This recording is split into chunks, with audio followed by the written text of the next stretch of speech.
بیان جانوروں کا، بیان پالتو جانوروں کا۔ بھلا ایسا بھی کوئی گھر ہے جس میں ایک نہ ایک پالتو جانور نہ ہو؟ گائے نہیں تو بھینس، بھیڑ نہیں تو بکری، کتا نہیں تو بلی، گھوڑا نہیں تو گدھا۔ جانور پالنا بڑی اچھی بات ہے۔ یہ صرف انسان کا خاصہ ہے۔ آپ نے یہ کبھی نہ دیکھا ہوگا کہ کسی طوطے نے خرگوش پالا ہو، کسی مرغی نے کوئی بلی پالی ہو، یا کسی گدھے نے کوئی گھوڑا پالا ہو۔ گدھا بظاہر کیسا بھی نظر آئے، ایسا گدھا کبھی نہیں ہوتا۔ پالتو جانوروں کی 4 قسمیں ہیں۔ پہلی قسم دودھ دینے والے جانور، مثلا گائے، بھینس، بکری وغیرہ۔ دوسری دودھ پینے والے جانور، مثلا بلی، کبھی سامنے کبھی چورے چھپے۔ تیسری قسم جو نہ دودھ دیتے ہیں نہ دودھ پیتے ہیں، مثلا مرغی، کبوتر، طوطا وغیرہ۔ چوتھی قسم ہم بھول گئے ہیں، لہٰذا اسے نظر انداز کرتے ہیں اور تھوڑا تھوڑا حال ان جانوروں کا لکھتے ہیں۔ بھینس، یہ بہت مشہور جانور ہے۔ قد میں عقل سے تھوڑا بڑا ہوتا ہے۔ چوپایوں میں یہ واحد جانور ہے کہ موسیقی سے ذوق رکھتا ہے، اس لیے لوگ اس کے آگے بین بجاتے ہیں، کسی اور جانور کے آگے نہیں بجاتے۔ بھینس دودھ دیتی ہے لیکن وہ کافی نہیں ہوتا۔ باقی دودھ گوالا دودھ والا دیتا ہے، اور دونوں کے باہمی تعاون سے ہم شہریوں کا کام چلتا ہے۔ تعاون اچھی چیز ہے، لیکن دودھ کو چھان لینا چاہیے تاکہ مینڈک نکل جائے۔ بھینس کا گھی بھی ہوتا ہے، بازار میں ہر جگہ ملتا ہے، آلووں، چربی اور وٹامن سے بھرپور۔ نشانی اس کی یہ ہے کہ پیپے پر بھینس کی تصویر ہوتی ہے۔ اس سے زیادہ تفصیل میں نہ جانا چاہیے۔ آج کل بھینسیں انڈے نہیں دیتی، مرزا غالب کے زمانے کی بھینسیں دیتی تھی۔ حکیم لوگ پہلے روغن گل بھینس کے انڈے سے نکال کر لاتے تھے، پھر دوا جتنی ہے کل بھی نکال لیا کرتے تھے۔ بہت سے امراض کے لیے مفید ثابت ہوتی تھی۔ گائے، رب کا شکر ادا کر بھائی جس نے ہماری گائے بنائی۔ یہ شعر مولوی اسماعیل میرٹھی کا ہے، شیخ سعدی وغیرہ کا نہیں۔ یہ بھی خوب جانور ہے، دودھ کم دیتی ہے، عزت زیادہ کراتی ہے۔ پرانے خیال کے ہندو اسے ماتا جی کہہ کر پکارتے ہیں۔ ویسے بچھڑوں سے بھی اس کا یہی رشتہ ہوتا ہے۔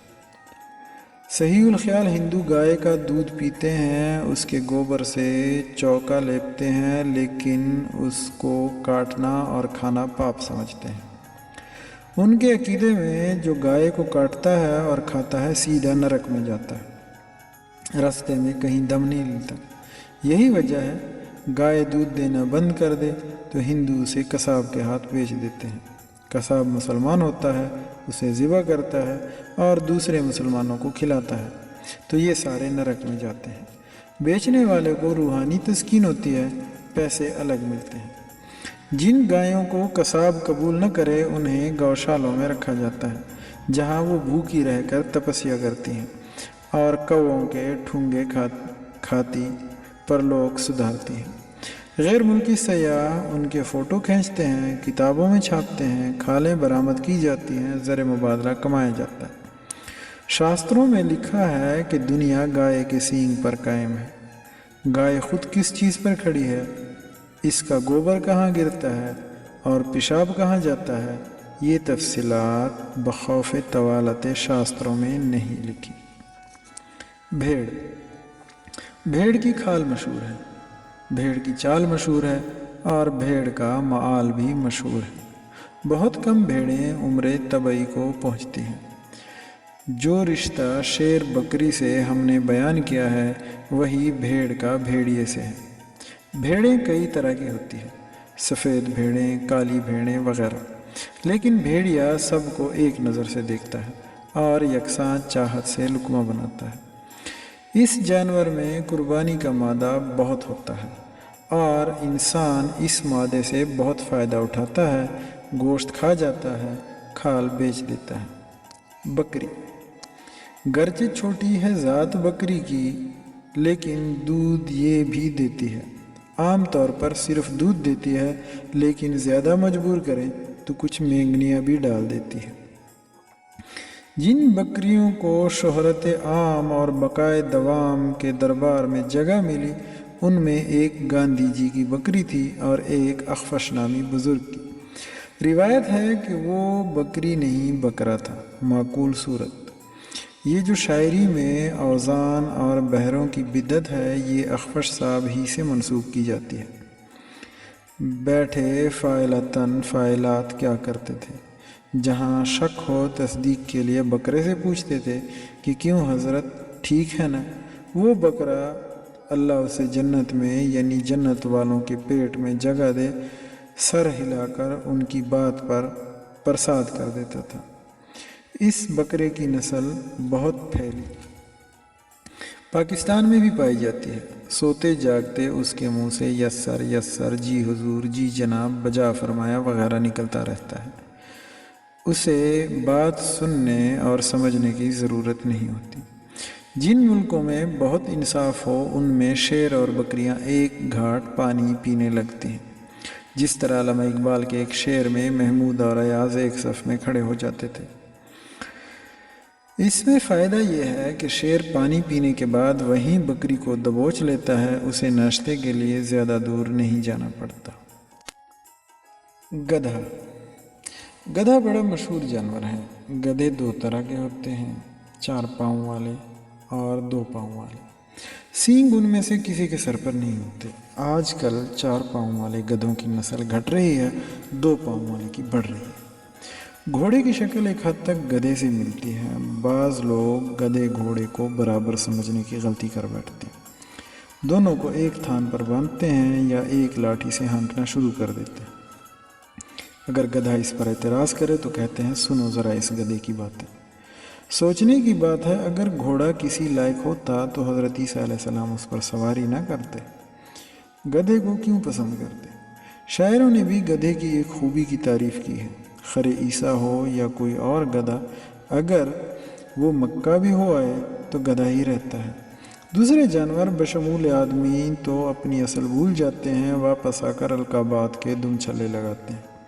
معلوم ہوتا ہے ایک زمانے میں گدھوں کی مشابہت گھوڑوں کی بجائے آدمیوں سے زیادہ ہوتی تھی۔ غالب اپنے محبوب کے دروازے پر کسی کام سے گئے تھے، اس کا پاسباں یعنی دربان ان کو حضرت عیسیٰ کی سواری کا جانور سمجھ کر بوجہ احترام چپ رہا، لیکن جب انہوں نے کنوتیاں جھاڑ کر اس کے قدم لینے کی کوشش کی تو سمجھ گیا کہ یہ تو نجم الدولہ دبیر الملک مرزا اسد اللہ خان بہادر ہے، چنانچہ کما حق کہو بدسلوکی کی۔ سوالات: کیا کابل میں گدھے نہیں ہوتے؟ اگر نہیں ہوتے تو یہاں سے بھیجے جائیں، اگر ہوتے ہیں تو وہاں سے منگائے جائیں۔ نمبر 2، گدھوں کی طرح ہمارا منہ مت دیکھو، جواب دو۔ اونٹ۔ اونٹ ایک جانور ہے۔ اکبر الہ آبادی نے اسے مسلمان سے تشبیہ دی ہے، کیونکہ مسلمان کی طرح اس کی بھی کوئی کل سیدھی نہیں ہوتی، اور مسلمان کی طرح یہ بھی صحرا کا جانور ہے۔ بہت دن تک بے کھائے پہ زندہ رہتا ہے۔ جس طرح ہر مسلمان کی پیٹھ پر عظمت رفتہ کا کوہان ہوتا ہے، اس کی پیٹھ پر بھی ہوتا ہے۔ اونٹ کو ڈاچی بھی کہتے ہیں، ڈاچی والیاں موڑ مہار میں۔ ریلوے والوں نے آج کل اس کو پہیے لگا کر ایکسپریس بنا دیا ہے۔ عربی میں اسے ناقہ کہتے ہیں۔ حضرت قیس کی محبوبہ لیلی ہی نہیں، اس زمانے کی سبھی عورتیں ناکے پر ہی سوار ہوا کرتی تھیں۔ بعد میں ہند کے شاعروں، صورت گروں اور افسانہ نویسوں کے اعصاب پر سوار ہونے لگی، کیونکہ اس میں ہچکولے کم لگتے ہیں، آرام زیادہ رہتا ہے۔ سوالات: کیا اسی مثال پر سوالات اونٹ کو صحرا کا جہاز کہتے ہیں، کیا اسی مثال پر ہم جہازوں کو سمندر کے اونٹ کہہ سکتے ہیں؟ کتا۔ کتا پالتو جانور ہے۔ ہمارے شہر کی کارپوریشن اسے پالتی ہے اور مختلف علاقوں میں چھوڑ دیتی ہے۔ کارپوریشن اور بھی کئی جانور پالتی ہے، مثلاً مچھر، چوہے، لیکن بھونکنے والا جانور یہی ہے۔ کتابوں میں آیا ہے کہ جو کتے بھونکتے ہیں وہ کاٹتے نہیں۔ کاٹنے والے کو بھونکنے کی ضرورت ہی کیا ہے؟ بھونکتا وہ ہے جسے کاٹا جائے، جس کو گزند پہنچے۔ کتا بڑا وفادار جانور ہے، کارپوریشن بھی اس کی بہت وفادار ہے۔ جن دنوں میں کتے شہریوں کو کاٹتے ہیں، کارپوریشن بھی ان کی ہمدردی میں کاٹنا شروع کر دیتی ہے کہ یہ ٹیکس لاؤ، وہ ٹیکس لاؤ۔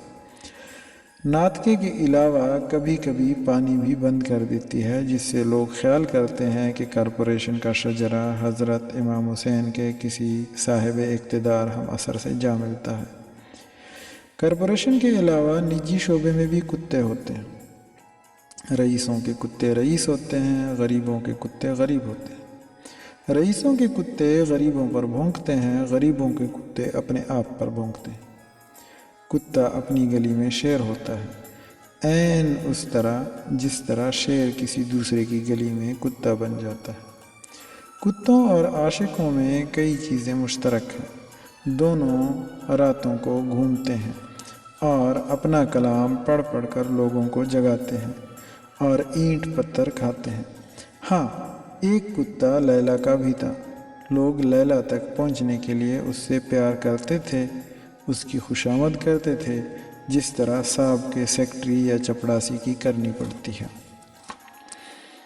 آدمی دودھ دینے والے جانوروں میں پالنے کے لیے سب سے اچھا یہی ہے۔ یہ نوکری کرتا ہے، دکان کرتا ہے، تنخواہ لاتا ہے، بچے کھلاتا ہے، انہیں پیٹھ پر بٹھاتا ہے، عجیب شکلیں بنا کر ہنساتا ہے، بہلاتا ہے۔ اپنی مادہ کی خدمت میں جتنی دوڑ دھوپ یہ کرتا ہے، کوئی اور جانور نہیں کرتا۔ اسی لیے تو اس کے سینگ غائب ہو گئے ہیں، کھر گھس گئے ہیں اور دم جھڑ گئی ہے۔ اس جانور کا پالنا اور سدھانا سب سے آسان ہے۔ اسے طوطے کی طرح بولنا بھی سکھا سکتے ہیں۔ ایک آسانی یہ ہے کہ گھر میں اس کے لیے الگ تھان یا پنجرہ بنانے یا زنجیر ڈالنے کی ضرورت نہیں ہوتی۔ جس کمرے میں چاہو سلا دو، بھاگتا نہیں۔ سوالات: تم اپنا شمار پالتوؤں میں کرنا پسند کرو گے یا جانوروں میں؟